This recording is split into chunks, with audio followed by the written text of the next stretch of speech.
ನಮ್ಮ ಸಮಾಜ ಹೆಂಗಿದೆ ಗೊತ್ತಾ? ಇವಾಗ ಒಬ್ಬ ವ್ಯಕ್ತಿ 1000 ಒಳ್ಳೆ ಕೆಲಸ ಮಾಡಿರ್ತಾನೆ ಅಂತ ಅನ್ಕೊಳ್ಳಿ, ಅಂಥವ್ರನ್ನ ನಾವು ಗುರುತಿಸೋದ್ರಲ್ಲೇ ಮರ್ತೋಗ್ತಿರ್ತೇವೆ.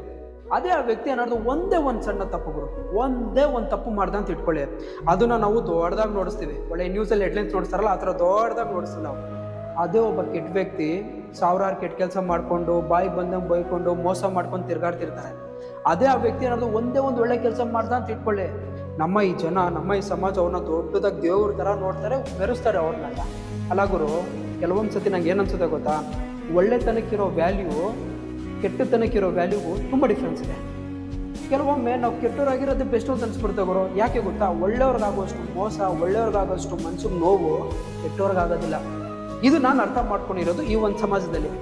ಸೊ ನಿಮಗೂ ಆ ಥರ ಅನಿಸಿದ್ಯಾ? ಕೆಲವೊಮ್ಮೆ ನಾನು ಒಳ್ಳೆಯವನಾಗಿದ್ದಾಗ ಈ ಥರ ಕಷ್ಟಪಡ್ತಾ ಇದ್ದೀನಿ ಅಂತ ಅನಿಸಿದ್ರೆ ದಯವಿಟ್ಟು ಕಮೆಂಟ್ ಮಾಡಿ, ಮತ್ತು ಆದಷ್ಟು ಎಲ್ಲರಿಗೂ ವಿಡಿಯೋನ ಶೇರ್ ಮಾಡಿ, ಮತ್ತು ಫಾಲೋ ಮಾಡೋದು ಮಾತ್ರ ಮರಿಬೇಡಿ.